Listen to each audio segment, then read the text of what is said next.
Hamshirlar 3-bob 10-chi oydagi qisqa ta'tilda Dilnur Mehray bilan Fatimani yo'qlab, ular o'qiyotgan shaharga keldi. Kunduzi u yer bu yerlarni sayohat qilib, kechda yaxshi suhbatlarda bo'lib, nihoyat ko'ngilli 3 kun o'tkazdi. Ta'til tushishga yana 4 kun vaqt bor edi. Bu yerga bizni yo'qlab kelib, bizni baxush qilyaptingiz. Shug'unisi, endi men hamroh bo'la olmaydigan bo'ldim, hamshiram. Berib singlimni yo'qlashim kerak. Singlimning salomatligi degandek yaxshi emas. Singlim nima bo'ldi? Deb kelsam, gap uzun. Mehray gapini boshladi.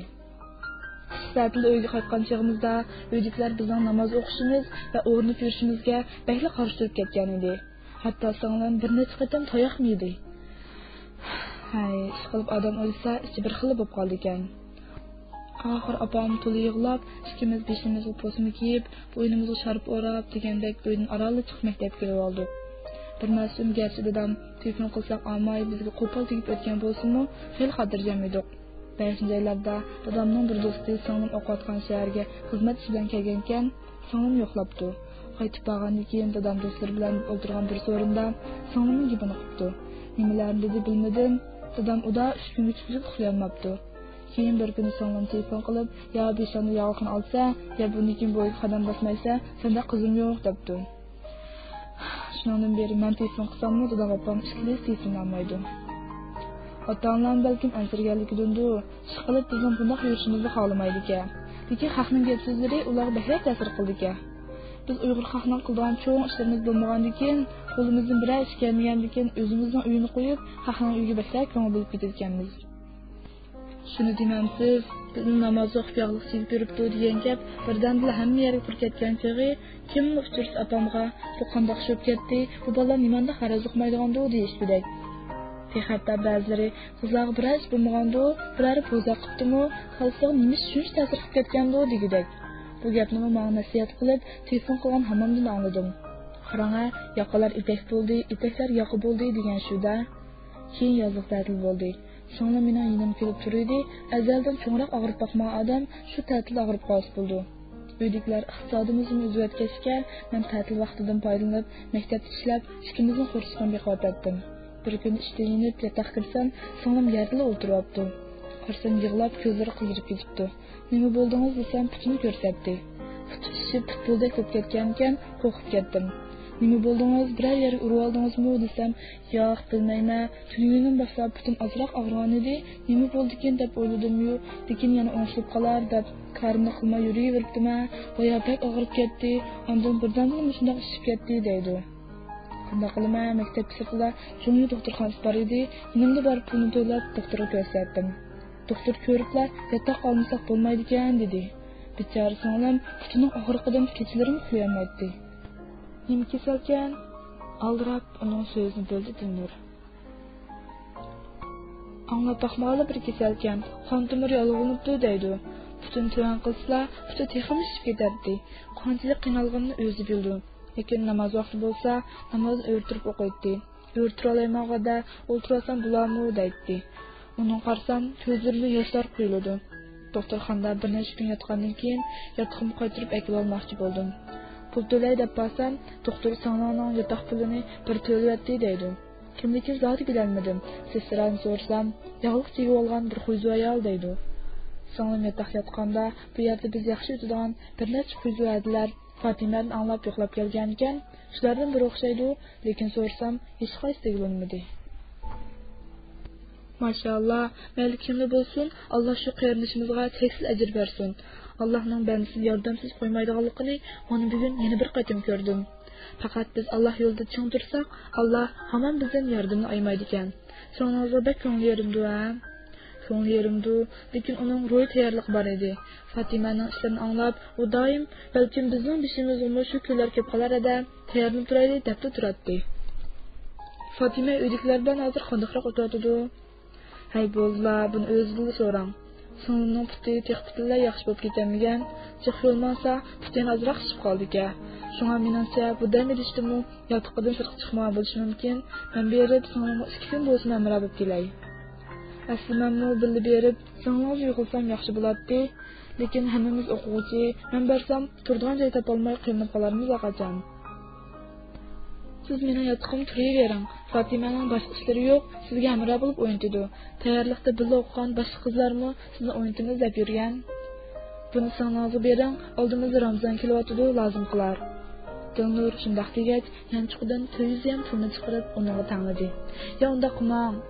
Illing meni ozroq ko'nglim, ya singlimizga o'z yoqtiradigan narsani olib berasiz, ko'ngil ichilib qoldi. Har oz hozir pulni qanday qilyapsizlar? Fikrimizdan yig'ib qo'ygan pulimiz bor edi, bir mezgil shuni ishlatgan. O'tganda hamon 1000 yuan pul aytib ekan, u tugsa Alloh yana bera. Mihrayning ko'z tiniqlari va burnining uchi qizarib qolgan edi. Ansirmang, Alloh xolsa pulni amoli bo'ldi. Agar meni yod ko'rsangiz, men pul beray. Shuni xizlab turinglar.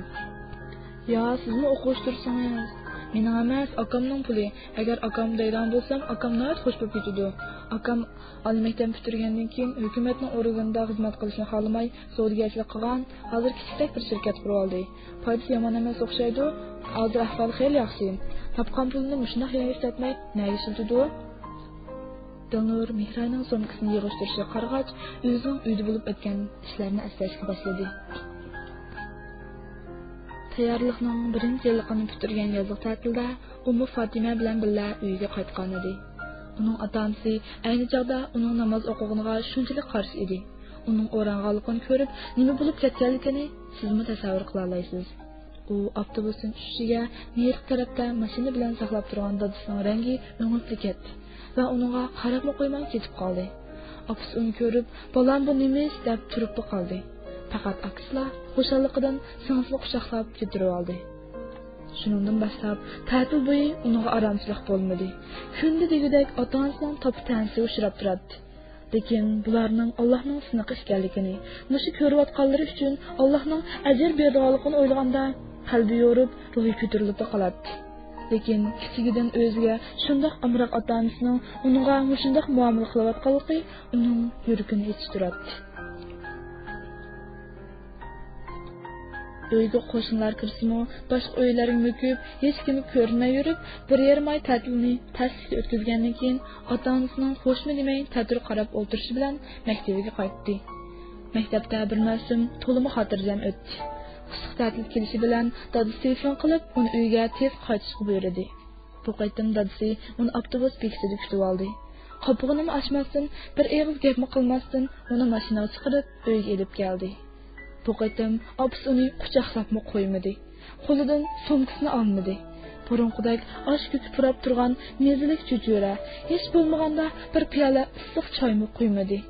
U tozliq uyga kirib, yuzlarini yuvmasdan dadasi uni chaqirdi. "Bu yoqchiq, sana degan gapim bor."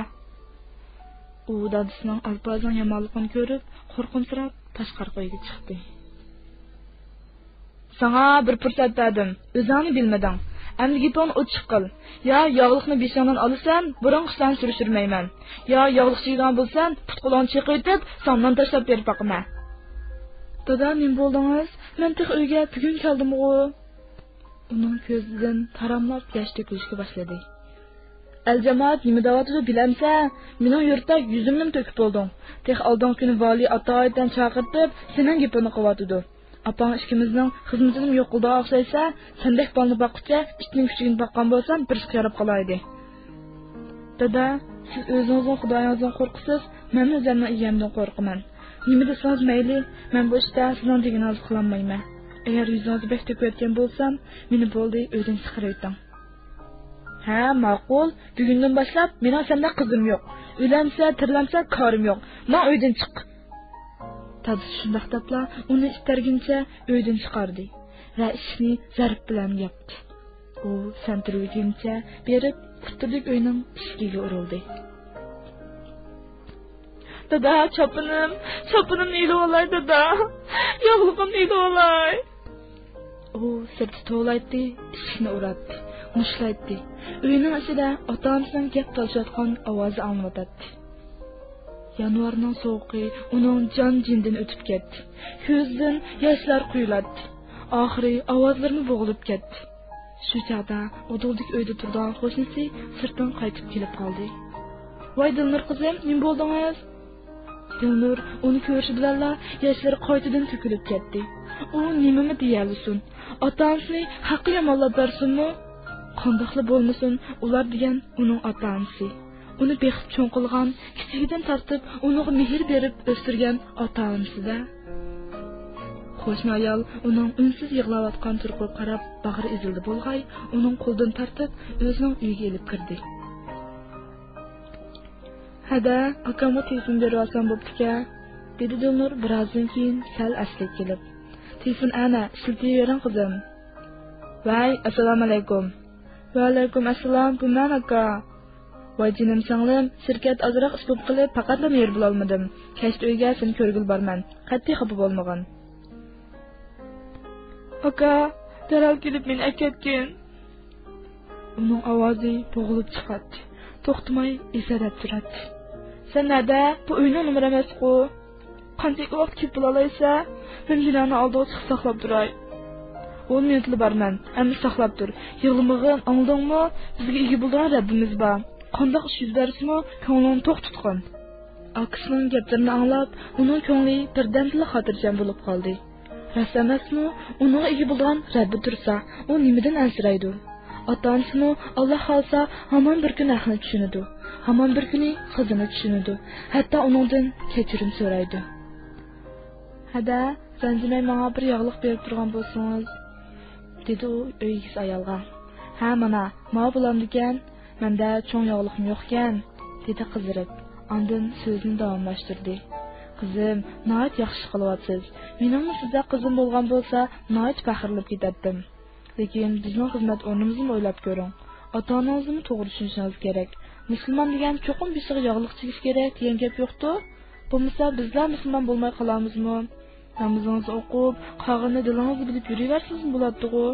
Hammadan niyat a'lo debdikan, ko'nglimiznikini Xudoyim biladi." Uning bu ayol bilan tushuntirib, gap talashib o'tirg'isi kelmadi.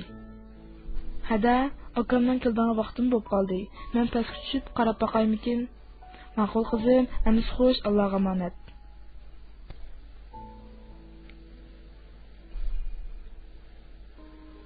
So'g'uq shamol uning yuziga vishildab urilib turadi. Odatda qishki saponning ichiga kiyib olgan nafis ko'ylagi shamolda lapildaydi. Chiroyi so'g'uq tasidan ko'kirib ketgan edi. "Agar mushbit o'lib ketsam ha?" deb o'yladi u. "Balkim shahidlar qatorida bo'lar edim." Shu chog'da akasining mashinasi g'o'ylikcha kirib keldi. U mashinani ko'ribla akasining oldiga qarab yugurdi va o'zini akasining quchog'iga otdi. Mushtabda u mushundaqli bir quchoqlab qo'yishga naqadar muhtoj edi ha. Mayli akasi biror eg'iz gap qilmasimi, uni mushundaq quchoqlab tursa. U akasining quchog'ida o'ksib yig'laydi. U shunchalik safardan tez bugunla qaytib keldi. U asli qarindoshlarning illiq bag'rini, dadasining erkak ishlarini, opasining mezlik tomoqlarini umid qiladi. Lekin tuyuqsiz ishning bundoq bo'lib ketishini u na'dim biladi deysiz. Shu chog'da ularning uydan balkondan qarab turgan bir jup ko'zni ular ikkalasi ko'rmadi. Mashina qo'rov hovlisidan agib chiqib, qarshi ko'rinmay qolganda, bu bir jup ko'z namlashib qolgan edi.